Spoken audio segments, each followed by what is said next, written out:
नमस्कार, आप देख रहे हैं आवाज इंडिया में। प्रतीक्षा। खबरों की शुरुआत करते हैं, लेकिन सबसे पहले नजर डालते हैं आज की हेडलाइंस पर।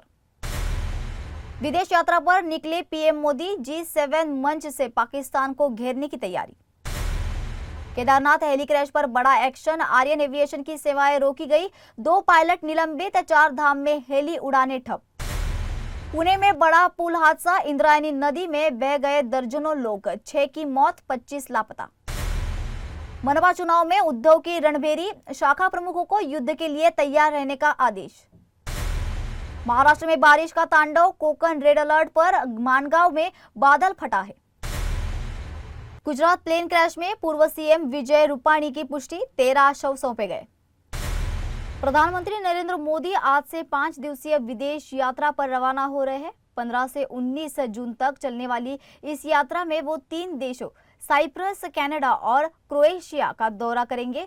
ये दौरा वैश्विक मंचों पर भारत की कूटनीतिक ताकत को और मजबूत करने की दिशा में अहम माना जा रहा है। तो पीएम मोदी सबसे पहले साइप्रस जाएंगे, जहां वो राष्ट्रपति निकोस क्रिस्टोडोलिडेस से मुलाकात करेंगे। उन्होंने कहा है कि साइप्रस यूरोपीय संघ का भरोसेमंद मित्र और रणनीतिक साझेदार है। इसके बाद प्रधानमंत्री कनाडा में आयोजित G7 शिखर सम्मेलन में हिस्सा लेंगे। G7 समिट में जलवायु परिवर्तन, वैश्विक सुरक्षा और आर्थिक सहयोग जैसे मुद्दों पर विचार विमर्श होगा। तो ये मंच भारत को पाकिस्तान प्रायोजित आतंकवाद का वैश्विक स्तर पर मुद्दा उठाने का अवसर भी होगा। तो पीएम मोदी ने साफ संकेत दिए हैं कि आतंकवाद पर वो पाकिस्तान को बेनकाब करेंगे। उन्होंने ये भी कहा है कि इन देशों ने भारत के आतंकवाद के खिलाफ लड़ाई में अहम भूमिका निभाई है। मोदी ने तीनों देशों के सहयोग और समर्थन के लिए आभार जताया है। यात्रा के आखिरी चरण में प्रधानमंत्री क्रोएशिया का दौरा करेंगे। या किसी भारतीय प्रधानमंत्री का क्रोएशिया में पहली आधिकारिक यात्रा होगी। वहां पीएम मोदी राष्ट्रपति जोरान मिलनोविक और प्रधानमंत्री ऑंद्रेज प्लेंकोविच से मुलाकात करेंगे। इस ऐतिहासिक दौरे से द्विपक्षीय संबंधों और व्यवहारिक अवसरों को नई दिशा मिलने की उम्मीद जताई जा रही है। उत्तराखंड के केदारनाथ में आज सुबह हुआ एक बड़ा हादसा दिल दहला देने वाला है। गौरीकुंड के पास रविवार सुबह करीब 5:20 पर एक हेलीकॉप्टर क्रैश हो गया। हादसे में 7 लोगों की मौत हो चुकी है, जिसमें एक पायलट, 5 श्रद्धालु और एक 2 साल का बच्चा शामिल है। इन मृतकों में महाराष्ट्र के 3 लोग भी शामिल बताए जा रहे हैं। यह हेलीकॉप्टर श्रद्धालुओं को केदारनाथ मंदिर से गौरीकुंड ला रहा था। तो बताया जा रहा है कि आर्यन एविएशन कंपनी का ये बेल 407 हेलीकॉप्टर था।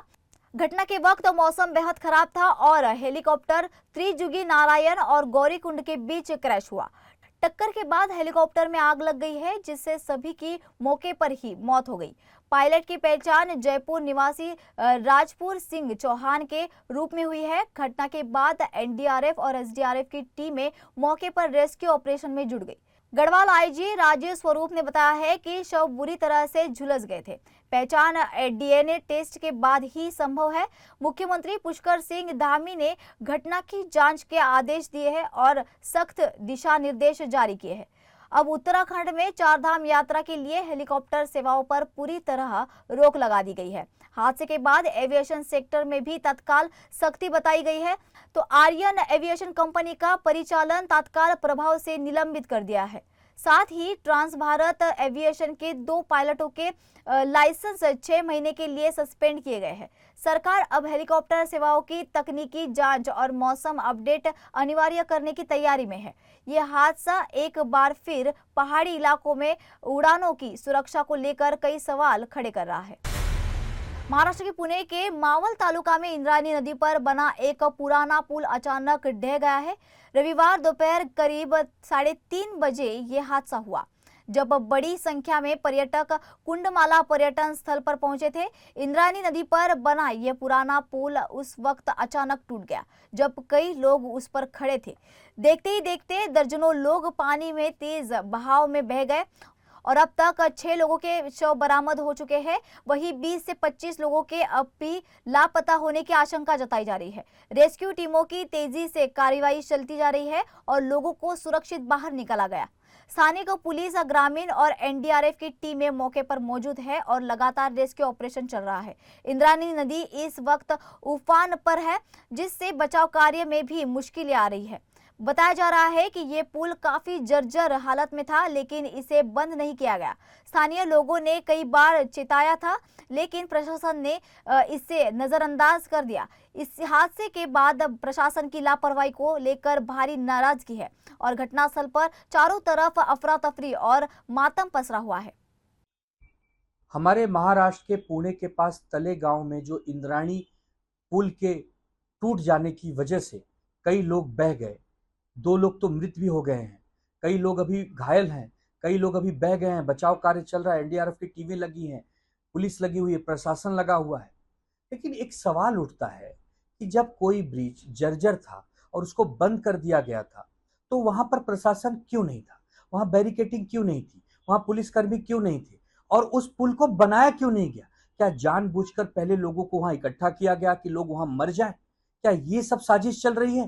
क्या इसीलिए सरकारों को हम चुनकर देते हैं? हम इसमें राजनीति नहीं करेंगे, किसी भी पार्टी की सरकार हो, कोई भी प्रशासन हो, लेकिन लोगों की जिंदगी से खिलवाड़ क्यों? न वायु मार्ग सुरक्षित है, न जल मार्ग सुरक्षित है, न हेलीकॉप्टर सुरक्षित है। अरे हमारे देश में सुरक्षित क्या है? जिस प्रकार बरसात में लोग एंजॉय करना चाहते हैं, नदी के किनारे नहाना चाहते हैं, नदी में तैरना चाहते हैं, उनकी जिंदगी से कौन खेल रहा है? और उसके बाद भी वहां के सांसद, वहां के मंत्री कह रहे हैं कि वो ब्रिज जर्जर था। लोग जानबूझकर वहां जाते हैं। लोगों को क्यों कोस रहे हैं? अपने सिस्टम को क्यों नहीं कोस रहे हैं जो सड़ चुका है? उसको क्यों नहीं दुरुस्त कर रहे हैं? क्यों लोगों की जिंदगी से खेल रहे हैं? देवेंद्र फडणवीस जी, हम आपसे मांग करेंगे कि इसमें जो जो दोषी हो उनको कड़ी से कड़ी सजा दी जाए, उनको गिरफ्तार किया जाए, वो अधिकारियों को पकड़ा जाए जिनके ऊपर वो जिम्मेदारी थी कि उस इंद्राणी नदी के ऊपर बने ब्रिज की मरम्मत करनी थी। कितना करोड़ों उसमें लग जाता। अजीत दादा, आप भी पुणे से आते हैं, मुरलीधर मोहोड़ आप भी पुणे से आते हैं, देवेंद्र जी आप भी पुणे से आते जाते रहते हैं। क्यों आप लोगों ने लापरवाही करने दी? किन अधिकारियों का इसमें दोष है? सबको सजा मिलनी चाहिए और जल्द से जल्द हमारे सभी जो नागरिक खोए हैं उनको ढूंढने में सबको मदद करनी चाहिए। लेकिन यह सरकार पूरी तरह से लापरवाह है। यह सरकार केवल भ्रष्टाचार में लिप्त है और केवल विपक्ष को समाप्त करने के लिए काम करती है, लोगों की जिंदगी बचाने के लिए काम नहीं करती। मुंबई मनपा चुनाव को लेकर शिवसेना उद्धव दल ने अब कमर कस ली है।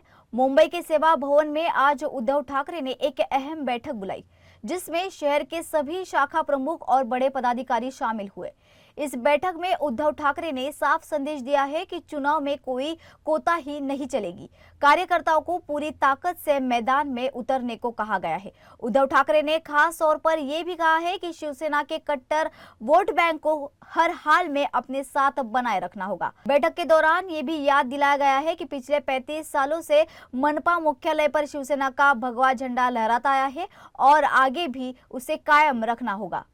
इसके लिए ठाकरे ने कार्यकर्ताओं से कहा है कि मुंबई के विकास में शिवसेना की भूमिका को जन जन तक पहुंचाया जाए।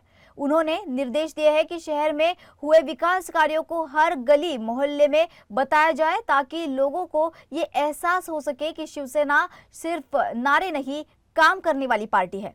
उद्धव ठाकरे की इस पूरी रणनीति का मकसद एक ही है, मुंबई करों का भरोसा जीतकर मनपा चुनाव में भगवा फिर से लहराना। बता दें कि मुंबई शहर में हर वार्ड में शाखा प्रमुख, वार्ड प्रमुख और पोलिंग एजेंट की जिम्मेदारियां क्या होगी, इस तरह की सभी महत्वपूर्ण बातों पर चर्चा की गई। महाराष्ट्र में मानसून पूरी ताकत से सक्रिय हो गया है और राज्य के कई हिस्सों में भारी बारिश का अलर्ट जारी किया गया है। मौसम विभाग ने खास तौर पर कोंकण के तटीय जिलों के लिए रेड अलर्ट जारी किया है। रत्नागिरी और सिंधुदुर्ग जिलों में अगले 48 घंटों तक भारी से बेहद भारी बारिश की आशंका जताई जा रही है। तो मुंबई और ठाणे में भी मूसलाधार बारिश का दौर जारी है, जहां फिलहाल ऑरेंज अलर्ट जारी है। रायगढ़ जिले में भी अच्छी बारिश रिकॉर्ड की गई है। तो अगले 2 दिन संवेदनशील माने जा रहे हैं।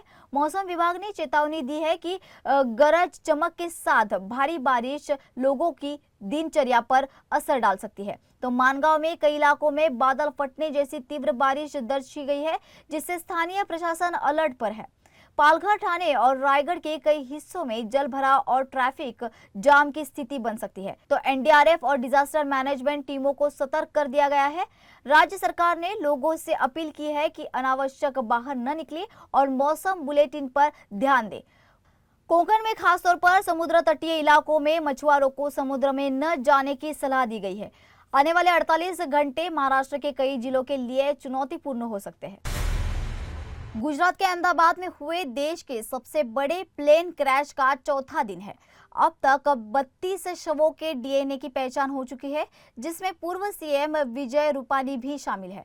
गुजरात सरकार ने पुष्टि की है कि रूपानी की डेड बॉडी की पहचान हो चुकी है। अब तक कुल 13 शव परिजनों को सौंपे जा चुके हैं। बाकियों की पहचान की प्रक्रिया जारी है। अधिकांश शव बुरी तरह जले हुए हैं, जिससे पहचान मुश्किल है, लेकिन इसलिए सभी शवों का डीएनए टेस्ट कराया जा रहा है। सिविल अस्पताल में लगातार परिजन अपने लोगों की जानकारी के लिए जुटे हैं। बताया जा रहा है कि 241 लोग इस हादसे में जान गंवा चुके हैं। पीड़ितों की पहचान और शवों की सुपुर्दगी के लिए 230 टीमें काम कर रही है। डॉक्टरों के अनुसार मृतक गुजरात और राजस्थान के अलग अलग जिलों के हैं। विजय रूपानी का अंतिम संस्कार उनके शहर राजकोट में किया जाएगा। वहीं दूसरी ओर कई एजेंसियां इस भयावह हादसे की जांच में जुटी हुई है। वक्त हो चला है एक छोटे से ब्रेक का।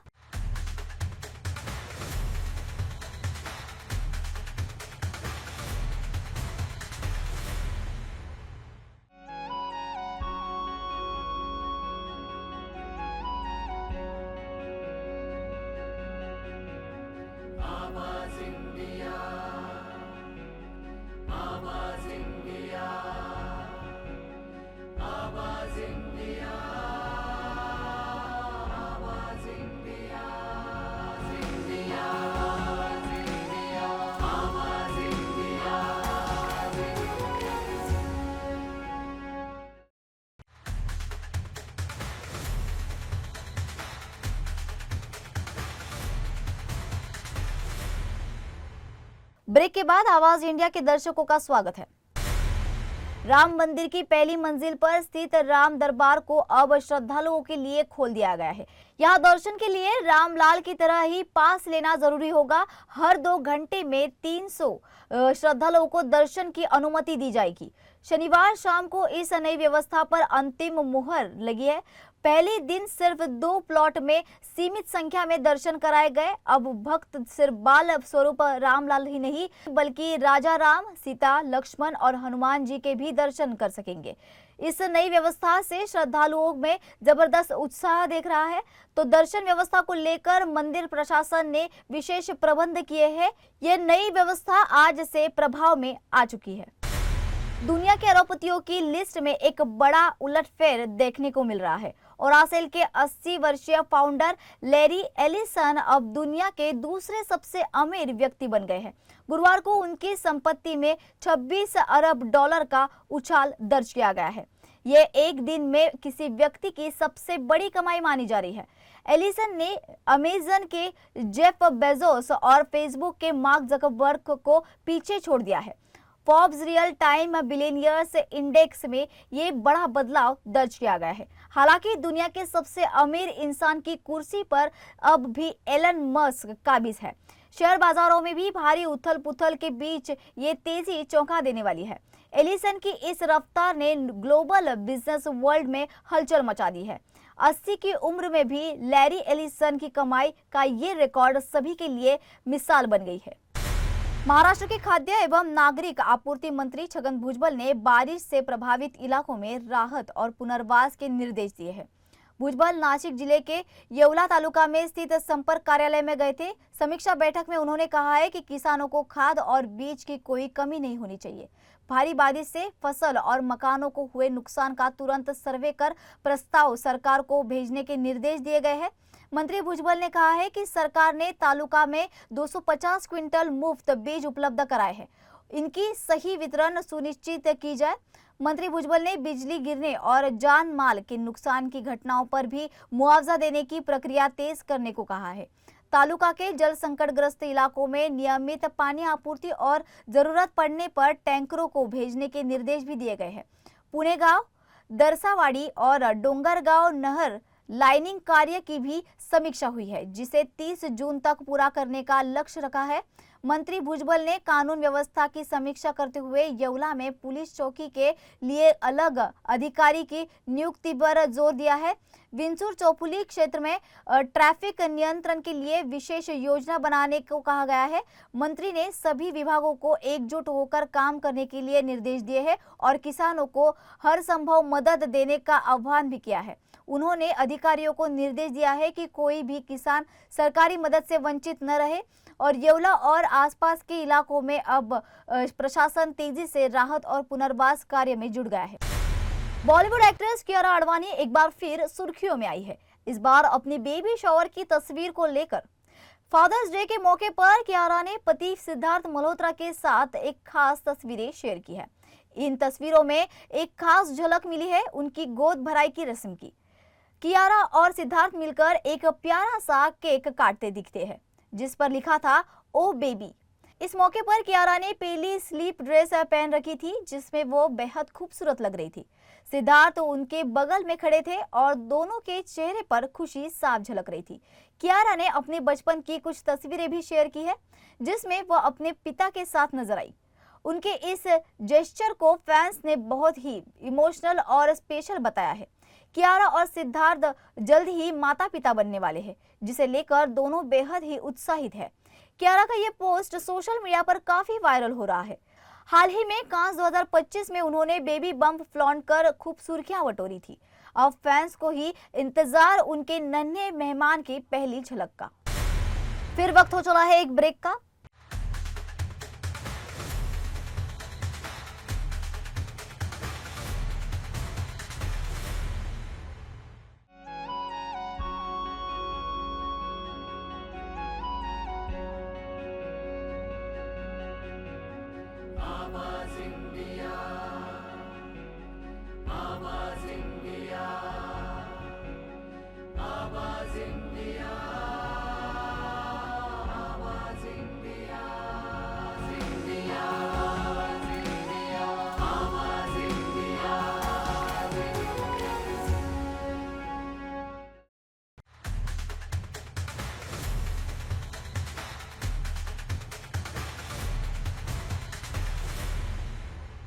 ब्रेक के बाद आवाज इंडिया में फिर एक बार आपका स्वागत है।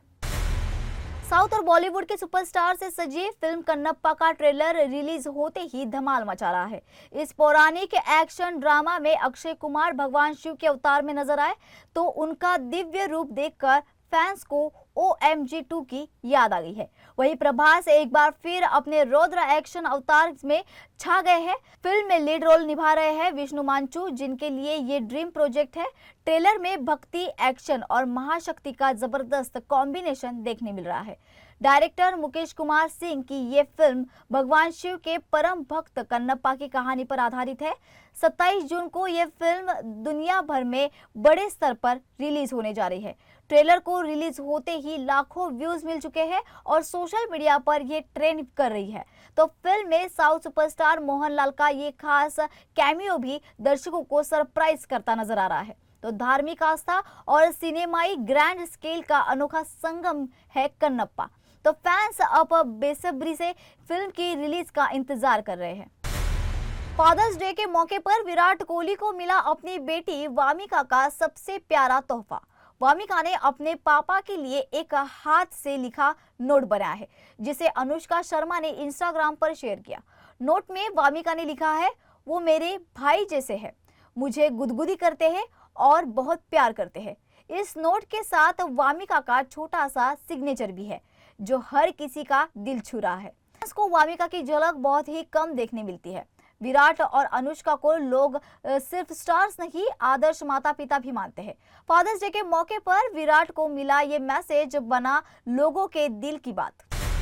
साल 2025 के महाकुंभ में माला बेचती एक लड़की सोशल मीडिया पर वायरल हुई। नाम था मोनालिसा भोसले। आज वही मोनालिसा इंटरनेट सेंसेशन है और फिल्मी दुनिया में अपनी पहचान बना चुकी है। महाकुंभ से फेमस होने के बाद उन्हें अपनी पहली फिल्म और फिर म्यूजिक वीडियो का ऑफर मिला। उनका पहला गाना है सादगी, रिलीज हो चुका है जिसे लाखों व्यूज मिल चुके हैं। मोनालिसा अब इस वीडियो का प्रमोशन कर रही है और हर जगह चर्चा में है। हाल ही में उन्होंने बताया है कि वो कितनी कमाई कर रही है। उनका कहना है कि अगर लोगों की बात सच हो जाए तो करोड़ों अरबों भी आ सकते हैं। उन्होंने बाबा महाकाल और गंगा मैया की कृपा को अपनी सफलता का श्रेय दिया है। अब मोनालिसा मुंबई में घर खरीदने की तैयारी में है। कहती है यहाँ के लोग अच्छे हैं, यही बसने का मन है।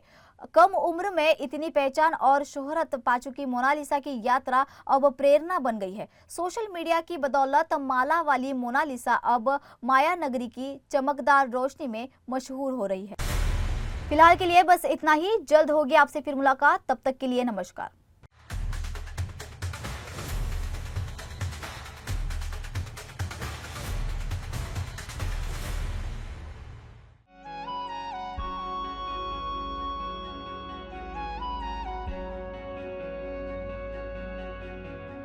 आवाज इंडिया